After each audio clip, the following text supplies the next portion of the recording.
Buongiorno. Dude, it was a great weekend, long weekend. What are we talking? A 3-day weekend, basically, a 2.5-day weekend. We're gonna call For it who? for I don't know. Like honestly, I don't know. I didn't stop changing the cat litter. That's Crypto true. didn't stop trading. People didn't stop getting mutilated. Man, this weekend has had it all. Even Brandon's gone. That's it. Ain't no damn weekend. Ain't no 3-day nothing. More like a 3-day work week. I think a lot of people got blown up in Bitcoin over the last few days. I don't know if retail traders quite get. I mean, okay, let me back out real quick. There is a waiting period when a new ETF product launches. There's a waiting period that's a minimum of 90 days, but can be as long as 180 days, where financial advisory firms, consultancy firms, things like that are not allowed to talk about an asset. It's just like a period of wait and watch and see. And that expires or opens up. The first opening of that is April 10th. Keep that in the back of your mind that even retail that wanted to participate couldn't really participate. I mean, they could if they were on their own and they were very clever, but your regular Joe Six-Pack or grandma who's got a 401k is not getting exposed to any of this ETF action yet until the 10th. That's like the first window. So keep that in mind. 2, don't order easy plants. Those companies that will come in and bring plants to your whole house. 1, they suck. 2, they die real quick. 3, the cats will eat all of them. So that's money that you just light on fire. So I think those are the 2 public service announcements I wanted to talk about. Well, it's good that you bring that one up. So I got a buddy who does financial advising, and they're still learning about Bitcoin because they have to go learn about it. So they have to go to all these seminars, they have to go to meetings and stuff.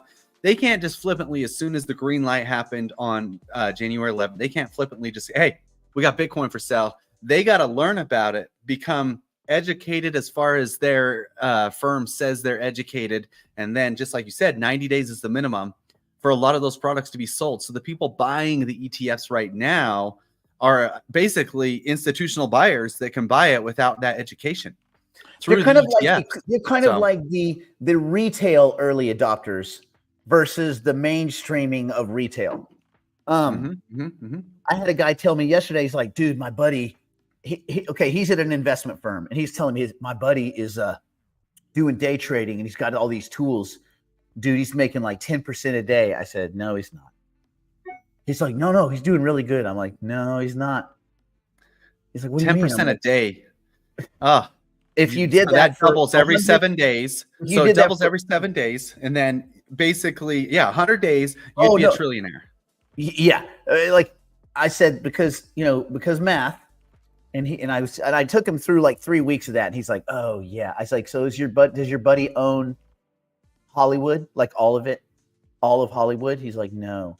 I was like, yeah, your buddy's full of shit. What happens is these dudes that have some vague ass understanding of applying day trading strategies in the stock market or in some very specific niche of like a commodities market or something like that. They look at crypto and they go, oh, I can do that here because everybody's stupid. No, man, you're stupid because there's a lot of other stuff that's going on. So like transitioning from the retail investment world over into the crypto world, like all of these bankers are finding out, it's not so easy because crypto's not easy because there's a whole other layer of computer science and game theory and technology and software that if you don't understand all those things, you're fucked. That's my public service announcement to investment strategists. Okay. Do we have any housekeeping? I thought we might do a little AI news just because there was a couple little tidbits were cool, but did you have anything you wanted to cover housekeeping wise? Your mic went off, buddy. You'll never guess what happened. This is crazy. So after the last show, I got a lot of emails about what to do with Fetch. Oh, Christ on his cross. No, only 2 or 3, so it's diminished, which is fine. This is fine. Although, like, we're gonna maybe talk about this a little bit, even just an inkling today. But don't do anything with Fetch. Don't do anything with AGIX. Don't do anything with Ocean. That's all I'm gonna say now. I don't want to like bridge over and talk about it in any extended way or anything like that. But just don't do anything. We're good. Also, I have some quite a few meetings set up for today for some behind the scenes stuff with Node Market. So some stuff on the back end. Maybe we can talk about this maybe in a week or two. So I've already set those meetings up. So we're going to go. Any juicy treats you could tell us about? Any tantalizing tidbits? Any shot with the see-through shirt and you could see some nippage type news? Like European type news? Is that what you're saying? European on me and calling it a rain shower. What? Well, let's just say we're men of the people. We want everybody to have the least resistance process as possible with these men of the people or women of the people. I don't know, pronouns of the people. Anyway, we're trying to reduce friction with the node license splitting and all that stuff. So we're going to possibly have a workaround that could benefit all benefactors. Do you feel stately? When you do this, makes you feel stately? This is how I wave now. No, I can't do it. I can't do it. See, I try. No, I'm trying to do what you're doing. It's like when Joey on Friends tried to speak French. I can't do it. I'm not there yet. See, you can. I'm not there yet. My blood has caviar in it. People, yeah. Oh, I can't wait to talk about some things going on in the market, though. That's exciting. Okay. Tell us about the AI. What's the AI stuff? Okay, so let's talk a little bit of AI. Let me get my cool AI screens up here. So a couple of things that were neat. Open AI. Let me pull the other one up because there were some cool ones. Wait. If we're gonna talk AI, hold on, un momentito.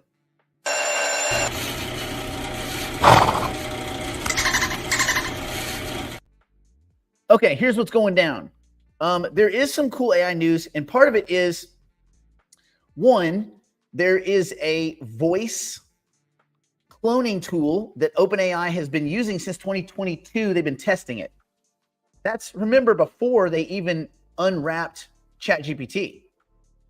Well, like in the masses. Anyway, they unveiled a preview of what they call Voice Engine. It's a model that can clone human voices from a 15-second audio sample and generate natural sounding speech. It preserves accent, emotions of the original speaker in the generated speech.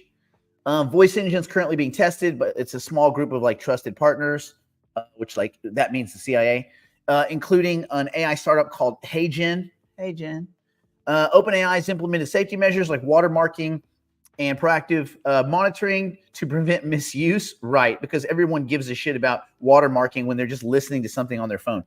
The company revealed it first developed the tech in late 2022, has been using it to power voices in its text-to-speech API and ChatGPT. So these companies, again, we joke a lot and we say like, whenever everything you see in AI is the dumbest it's ever going to be, there's a good chance that everything you're seeing right now in AI is 2 years old, the dumbest. So think how fast things are moving right now and fast forward 2 years. And that's probably technology-wise where we're actually at. Anyway, interestingly, Microsoft and OpenAI are planning a $100 billion data center project. Hey, Brandon, do you think that Fetch AI and their awesome layer 1 and all their tech with this new ASI merger, you think they're going to be able to compete? They probably got $100 billion, right? They'll probably be able to compete with OpenAI and Microsoft, I'd say. Why are you shaking your head? Nicknamed Stargate. It's the intention of Microsoft and OpenAI with this $100 billion center is to house a supercomputer with millions of AI chips, millions, to power OpenAI's next generation models. Oh, the next generation models. That would mean, I think now Zarka, this is market proof that Zarka has a chance. Yeah, because they have like 14 H100s. They have no, next no, generation wait. models. No, they don't have them. They don't have them. They wanted to buy them with our money. That's what it was. They had Okay. great aspirations, didn't they? One day, man. One day. Microsoft will likely finance the project, which executives aim to launch as soon as, 2028. I mean, I guess $100 billion project is going to take a couple of check marks, a couple of yeses and nos to get out the gate. Stargate is reportedly designed to support AI chips from various manufacturers, lessening the company's reliance on NVIDIA's GPUs. This is a move away from NVIDIA is what it sounds like. They're saying, hey, we're going to do this cool thing to make the world a better place. But really, they just want to move away from NVIDIA because they're worried that NVIDIA will have a Costco-like stranglehold or a Walmart-like stranglehold. How big would this data center be? As I spew coffee, which this is cookies and cream. It's bullshit. It doesn't even smell like cookies and cream. But anyway, they're reportedly designed to support AI chips from all these different manufacturers. And the idea is they want to have a data center that is 100 times bigger than all current data centers combined, which is enormous. So anyway, Project Stargate, that's kind of badass. Basically, if you ever watch the show Stargate, I guess this is a supercomputer that would be big enough to actually, bend space and time and manage Stargate. Interestingly, for all of you physics nerds, I watched a really cool show yesterday where the supposition was that gravity was an emergent property of the universe, and that you had strong nuclear force, weak nuclear force, and electromagnetism, and that gravity is not actually a force. It's just an emergent property of entropic environments. What do you think, Brandon? Seems pretty philosophical. Nope. No? Nope. I have no idea. No, I it's think- it's Like- anyway. Okay. There was a couple of other little tidbits. Elon Musk revealed in an X post that Grok 2, Grok, not the other Grok, because now there's like Grok cross. There's too many Groks. Grok 2 is training and will exceed current AI on all metrics.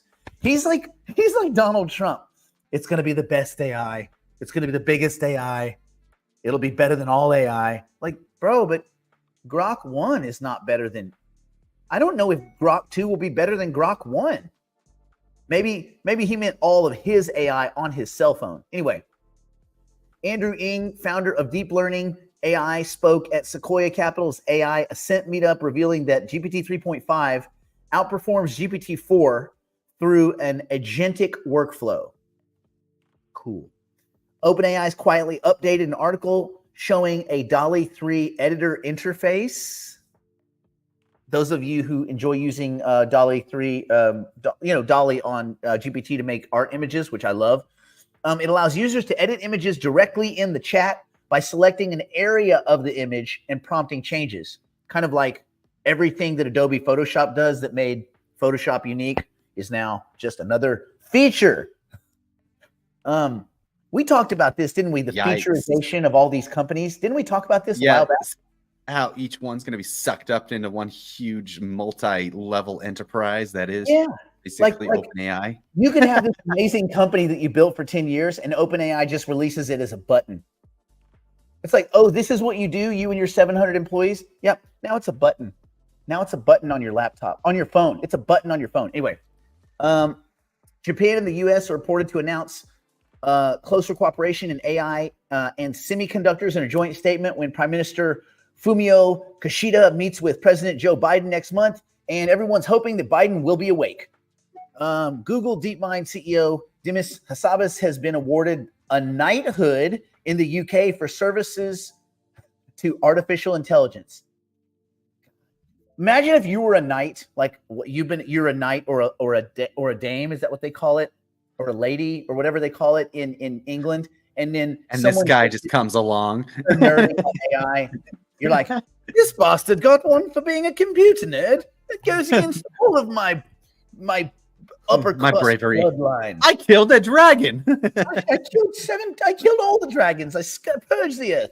Anyway, Indiana Pacers use Snapchat AI filters to make it look like Los Angeles Lakers fans were crying during a recent NBA game. That's funny. Come on, that's and the funny. thing is, that's just lazy. You didn't have to. They may have been crying. They were. There's upgrades to Midjourney V7. China has a new 14 nanometer AI chip, which avoids sanctions. Oh, China. Oh, you're good. And then they're releasing. They're going to release the voice cloning thing, but there's a lot of like skepticism around it, especially releasing it before this coming like voting cycle that we're going into. So my guess is if I'm OpenAI, I push that thing off till after the elections. I don't know. Anyway, Midjourney's releasing personalized models, which is the V7 upgrade. So there's a lot of art competition, but I mean, there you go. And then the new and the last thing I'll say is just on that chip, the Chinese chip maker that launched the 14 nanometer AI processor, it's 90% cheaper than GPUs. It's basically $140 chip, and it sidesteps all the US sanctions because it's so cheap. And like you're like, wait, so I could have the same, firepower as an H100 for like 1/10 the cost. Think what I mean. Aside from conspiracy, think what that might mean in the next kind of 2 or 3 iterations of phones. Sometimes China's awesome, man. Sometimes they are. I know everybody's like, "Oh, China." Sometimes they're awesome. Anyway, that's what I got on the AI news. Brandon, what say you? Anything cool other than all the crazy other crap than AI? No, there's just so much going on in the market right now. But the AI stuff's important too, because then you know where we sit with Fetch, Ocean, and AGIX. Hey, Brandon, is Bitcoin the next Cogito? What? Why would you say that? I know. Go on. Let's go behind the wall and talk about it. For those of you that don't understand what "go behind the wall" means, it's slowly and surely. Yeah. Well, what it means is we, the digital investor community, which is a cool subscription service that costs you barely any of your blood plasma each month. We have a bunch of tools and techniques for not just, managing your portfolio, but learning how to just manage in the financial space, like altogether. A bunch of cool stuff that Brandon and the other people built, and they spent a lot of time. And they even they made deals with unicorns, witches, leprechauns. Like, this ain't some easy stuff. Like Hansel and Gretel, they're both developers for us. So the leprechauns were the most. This last month they got spicy. Let me tell you, they are mean, they're mean-spirited, and they like back rubs. That's all I'll tell you about leprechauns. At least I think that guy was a leprechaun. You know what? Maybe he wasn't a leprechaun. Oh gosh, you let that guy in your house? Well, okay. He said he was a leprechaun. He was also tall, and he didn't have red hair or a bag of gold. I feel as though you've been deceived. Oh man, he's wearing a football jersey, and it was. That's your financial advisor talking about anything but Bitcoin. He had a halter top. Damn it! All right. Anyway, join Digital Investors. A lot of cool stuff. It'll help you be better at. It'll make you a better human. You want to be a better human, don't you? If you don't want to be a better human and you like being poor, carry on and just pretend I've said nothing today. But if you want to find out if Bitcoin is the next Cogito and what the hell that actually means, we will see you on the flip side of this commercial break.